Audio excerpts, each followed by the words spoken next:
Hello and welcome back to NoBS. Today we return to talking about the age-old classic, the classic tune, the classic jam, the classic move that a lot of leftists like to pull these days, particularly in entertainment like major blockbuster movies. That's right. Today we're talking about another possible example of a beloved franchise being rebooted with a lady cast. That's right. Lady reboots have been all the craze since around 2016 when Ghostbusters 2016 came out and made a pretty big splash on the scene that year. That's right. 2016 was pretty monumental for SJW culture. It was also a big deal for other reasons too. There was an election that year. That's the year Trump won the election against Hillary. It was a big year for politics and social strife and advocates and stuff like that too. That's when Black Lives Matter came to a big head right there. And in addition, the moviescape changed a lot that year too. They tried to lady reboot everything since then. Like, for example, they've done lady reboots of Ocean's 11. They've done Terminator with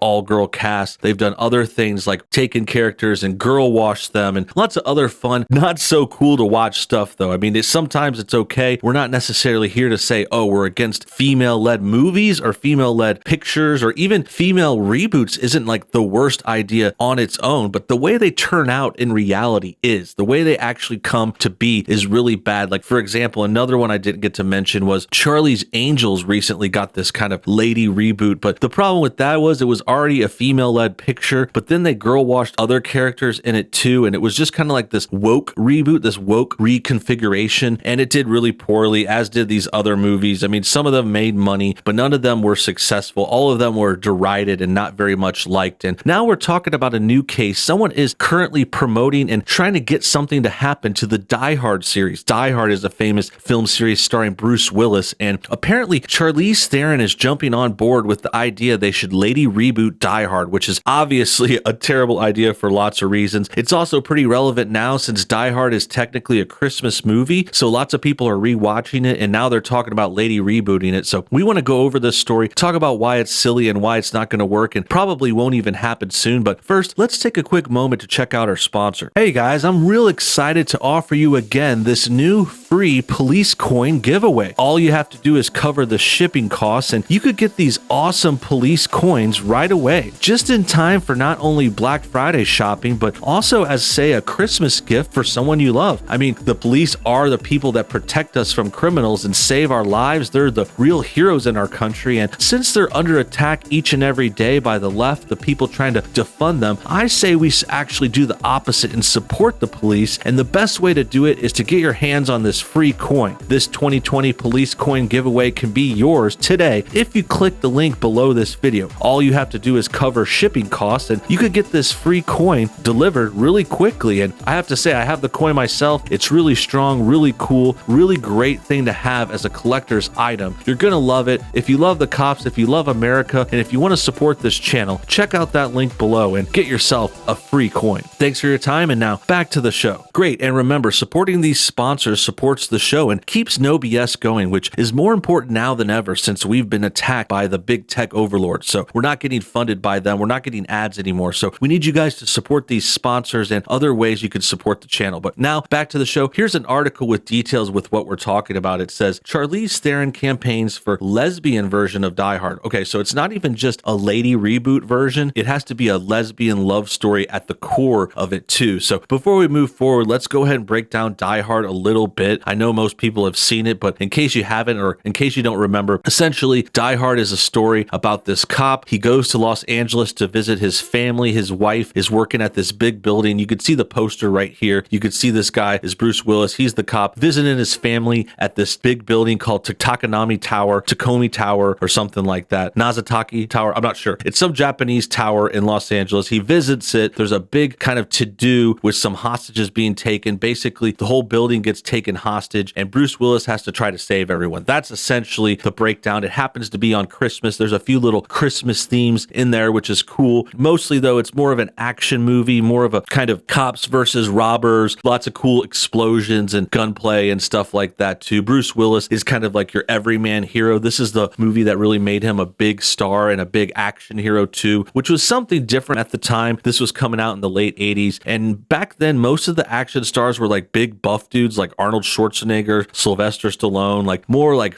fit karate type guys like Jean-Claude Van Damme. And Bruce Willis really mixed it up here, showing that an everyday man could pull it off too. Like, sure, he's in shape as well. He's not like totally out of shape, but he's also not big and buff and gigantic. He's just kind of like a regular guy with a lot of strong will and good principles, and he's a cool hero. And now back to the reboot. Now we're talking about Charlize Theron. She's one of the most woke actresses out there right now. She is really, really bad. She's known now for having a very short haircut that really ruined her good looks. She was previously a very, very attractive actress who came up in the late 90s and got famous for basically getting naked on camera and a lot of other things too. She's not a bad actress either. I don't totally hate her or anyone, but the point is she's one of the real woke ones out there. She's one of the ones that always brags about adopting all these kids from Africa, and she tries to use that as a virtue signal. She tries to act like she's this real woke savior for all the minorities and all the people out there. So it's really kind of cringe, and it's kind of like getting old. She's also, for the record, before we read on, she's also the actress that kind of feminized the Mad Max series. Mad Max had a great kind of reboot, revitalization addition to the series around 2015 when they came out with that Mad Max Fury Road. Great movie, by the way, but admittedly, it became sort of a girl thing. Like, Charlize Theron took over as almost like the first girl lead, even though Mad Max was still there. He kind of was subjected to like a secondary role. And then in addition, the new Mad Max movies, they're announcing they might have more girl versions of it in the future. So this is something she has a history with. This is something she's tried to do with another series, which, if you ask me, is just lazy. It's just being really, really lame and kind of also pandering. It's like, oh, let's take another old classic series and put girls in it because it's 2020 and we need to pander to woke leftists and get everything with girls. Like, that's just so bad to me. And that's why it doesn't turn out well. This is not the kind of basis for a good story or a good movie. I mean, sometimes you get lucky. Sometimes it does turn out okay or awesome. Even like Mad Max Fury Road is definitely one of the better examples, but other times it's a disaster, like Ghostbusters, like Ocean's 8, and all the other ones I talked about before. Actress Charlize Theron, who recently appeared in Netflix's The Old Guard, took to Twitter to campaign for a lesbian version of Die Hard. The idea of a lesbian version of Die Hard was pitched by Twitter user FOSIS on December 5th. They wrote, "Lesbian Christmas rom-coms are all well and good, but what I really want is a Die Hard where Charlize Theron goes on a rampage to save her wife." So this is the original tweet. This is a picture of her previously when she was more attractive. Nowadays, she's chopped all her hair off, gone with like a more butch kind of look. Not my taste. I'm not trying to focus on looks, but it is kind of leaning towards how she's acting in the present too. Like, when these people get woke and get SJW, you can visibly see it by the way they start to dress, start to cut off their hair, make themselves not as attractive on purpose. They don't want to get that male gaze, as they call it. Even though a lot of times these leftists, they got famous by having that male gaze. This is sort of reminding me of Margot Robbie, who did a similar thing. She got famous for getting naked in movies, and then now she's trying to be this woke chick who doesn't dress up pretty anymore. She's dressing herself down and trying to act like she's this amazing actress now, when really it's questionable. Theron would get on board of the idea, responding to the tweet stating, "Where do I sign?" So even Charlize herself responded. Following Theron campaigning for the film, fellow actress Hannah Simone, who is known for her role as Cece Perrick in the New Girl TV series, also threw her hat into the ring. Simone responded to Theron on Twitter writing, "Let me know if you need a tired Indian wife who doesn't like to run fast enough even when danger is present and therefore would need all the savings." So more people are chiming in. Theron says, "I got your back, boo." So they're really kind of going for this on Twitter. Whether or not that's wholly serious or they're going to really take it that far, I mean, who knows? I'm sure these kinds of woke chicks are not going to say no if that project popped up. I don't think it really will. I think another reason that they're not saying something we have to kind of address is the whole landscape of movies has changed so much these days. It's going to be a really, really big sell to try to get people in studios and producers and investors to make these kinds of big blockbusters. Like Die Hard would need a bigger budget. Admittedly, the original one wasn't too crazy. It was set in one building and it had a lot of creative ways to make that all work on a relatively smaller budget. But really, if we're going to make a Die Hard in the modern era, it's going to cost a lot. It's going to have to be a big budget kind of thing, and it's going to be something they're going to want to like make $1 billion in order to make their money back, and that's just not going to happen in the future. Maybe they could make a dumbed down, lower budget version, but the problem is it's just that style is not going to be happening for a good long time. In addition, the lady reboot stuff isn't attractive to people. People aren't buying into that. That's not this idea that's selling like hotcakes. That's an idea that's failed over and over again. So I don't know why they think people would just keep trying this failed tactic. Theron made headlines last year when she declared that she believed her child was a boy. boy. Theron spoke to the Daily Mail with her oldest child, Jackson, who the actress adopted as a baby back in April 2019. Yes, I thought she was a boy too, Theron stated, until she looked at me when she was 3 years old and said, I'm not a boy. So this was a story we covered before. This is part of her sort of woke turn. Here's her with longer hair again in an older movie before she chopped it off. And she seems like a great gal. I'm not trying to hate on her too much, but she is also seeming super woke lately. She's letting her kids pick their gender, and it's just super strange when it's like a 3-year-old. 3-year-olds sometimes say that they're dinosaurs or that they want to be astronauts. Does that make it that too? No, not necessarily, but this actress is looking for attention. I think she might be seeing her career dwindling. She might be losing a lot of attention throughout this pandemic and know that there's not a lot of movies coming up in the pipeline anytime soon. So she's pandering, she's doing woke stuff. She's making her child this spectacle, which is super cringe. Like, imagine adopting a child from another country, bringing them to you, switching their gender and doing all this strange stuff. Like, it seems really, really off base to me, as does this idea. And that's why I think it'll never happen. But you guys tell me what you think. It's not all about what I think. Tell me what you think in the comments. Subscribe if you're new. Like the video if you enjoyed it. Also, consider supporting the show on Patreon. Patreon.com/nobullshit is the way to support this channel. $1 a month really will help us out. We're trying to get those numbers up to keep this channel afloat in the future. We've had some trouble with monetization. So if you could help, that's much appreciated. If not, watching the videos are great too. So thanks for your time. Have a great day.